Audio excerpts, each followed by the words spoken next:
Hocus Pocus was released in 1993 and is now a Halloween classic loved by many and watched every Halloween season. It's about a boy who's from Los Angeles and his family moves to Salem, Massachusetts. He doesn't believe in all the superstition and stories that the town is telling him, but he does try to impress a girl of his dreams. He lights a candle and accidentally frees 3 witches that have been kept silent for 300 years. Now his sister, the girl of his dreams, and a magical cat along with himself have to stop the witches before they become immortal. Today we are going to take a closer look at Hocus Pocus and some of the filming mistakes that happen throughout the movie. Now these mistakes do not take away from the movie whatsoever. This is still an excellent Halloween movie and it's going to be a timeless Halloween classic forever. So come with me and let's look at a few of these that happen throughout the movie. In the beginning of the movie, it is morning when Thackeray is waking up and chasing after his sister. It is clearly light outside. But when he is looking in the window of the Sanderson house, it is dark outside. Winifred hears Thackeray peeking in the house. She looks out the window and says, "Oh look, another glorious morning." Moments later, the townfolk arrive to confront the sisters. Mary exclaims that they are spending a quiet evening at home. Immediately after regaining their youth, when Sarah Sanderson turns around and opens her mouth wide, one of her fillings is visible in her lower left jaw. At the beginning of the movie, after the witches suck the life out of Emily, Winifred looks at a mirror and says, "Well, younger," and her green cape with a hood is on her in the close-up. In the next shot, when she says, "But it's a start," she is not wearing her cape at all, but then it suddenly reappears again. In the scene where Max gives Allison his number, pay close attention to it on the paper. It is first written on the upper left and you can see the holes in the paper on the left-hand side.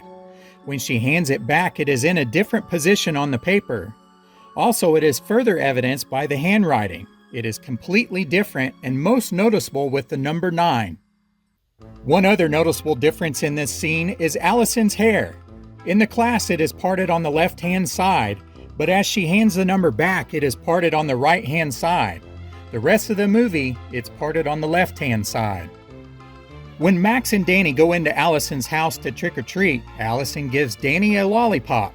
At first, the lollipop is large and is witch-shaped. A few lines later, it is much smaller and differently shaped. At Allison's party, after she gets Max and herself a drink, you can see something that doesn't quite flow right. One shot shows her bringing the cup up to take a drink, and in the next shot from behind, she is still bringing the cup up to take a drink. After Max lights the candle and things start to happen within the house, a gust of wind blows Danny's hat off. When she puts the hat back on, her hair has been blown all around. When the camera cuts to her again, her hair looks the way it did before she lost the hat. This scene shows Max summoning the burning rain of death. He is setting off the water sprinkler and standing directly underneath it and getting soaking wet. When he leaves, he is completely dry just moments later. In the graveyard scene where Binks is sitting on the spell book, he is doing so that Winifred can't get to it. A second later after their exchange, the cat is suddenly missing off of the top of the book. Whenever Winifred gives Billy instructions, the view from the front shows a crooked broom handle with a flat top. The next shot is over his shoulder and it shows a modern broom with a straight broom handle. In this scene, Mary collects the brooms outside the cemetery to begin their calming circle. She bundles them together and she places them against the fence. After they are startled by the arriving bus and go to collect their brooms, they are all spaced very far apart. When the Sanderson sisters get on the bus, the headlights are on because it's dark out. This is evidenced by the bus running over Binks. But when the bus stops to let the sisters off, suddenly the lights are off and it is still dark outside. Now after the sisters get off of the bus, a little angel comes up to them and says, "Bless you." The candy bag that she is holding switches from her left hand to her right arm and then back to her left hand with each shot. When the kids first see the motorcycle cop, the motorcycle has mirrors on it.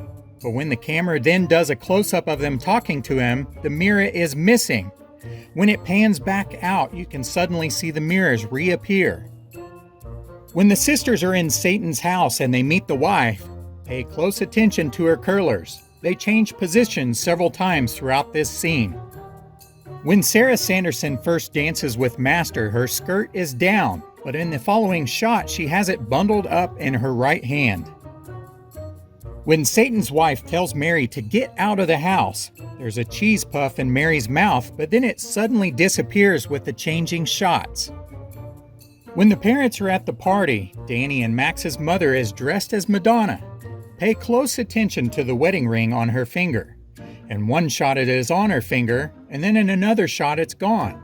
But suddenly it switches shots, and her ring is back on her finger. When the witches arrive at the school, the clock in the front of the building says 3:05. Later on, when the kids are leaving and dancing in front of the building, the clock says midnight. Then when the witches meet up with Jay and Ice, Ice mentions that it's 3 a.m. Allison's forehead is clear before she enters Max's house. When the denizens are calling for their parents, a smudge of dirt is on her forehead. When Jay and Ernie are throwing toilet paper at 3 a.m., Ernie is wearing a black hat. In a close-up shot after the witch smells his shoe, the hat is suddenly gone. In this scene, the witches take Danny back to the museum. The rope they use to tie her up changes from shot to shot. Pay close attention to the rope on the right side of your screen and you'll see what I'm talking about. When Max and Allison are driving to the witch's house to save Danny, the kids that are being summoned are walking away from the museum and in the complete wrong direction. During the last scene in the graveyard, when Max is glowing and hanging off of Winifred's broomstick, take a look at his hands. One shot shows them towards the end of the stick, and then the next shot shows them towards the witch. Each shot has them in a different position back and forth several times. Make sure you pay close attention to Sarah Sanderson's hair. It changes from curly to wavy to straight throughout the whole movie. Now here is a little bit of trivia for you. The husband that the Sanderson sisters mistake for their master, in other words, the devil, and his wife, are actually brother and sister in real life, Gary and Penny Marshall. They are both Hollywood directors and both primarily direct comedies. This film is set on Halloween, October 31st of 1993. At the start of the film, Max is shown at school on Halloween. However, Halloween in 1993 was actually on a Sunday, so he wouldn't have been at school at all.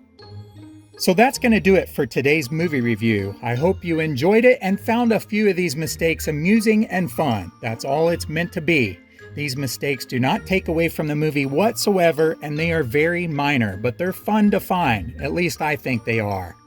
I hope you enjoy this movie, and I hope you realize that this movie is good and something that I like, and it will live on every Halloween season. As always, I appreciate you watching, and we'll see you guys next time.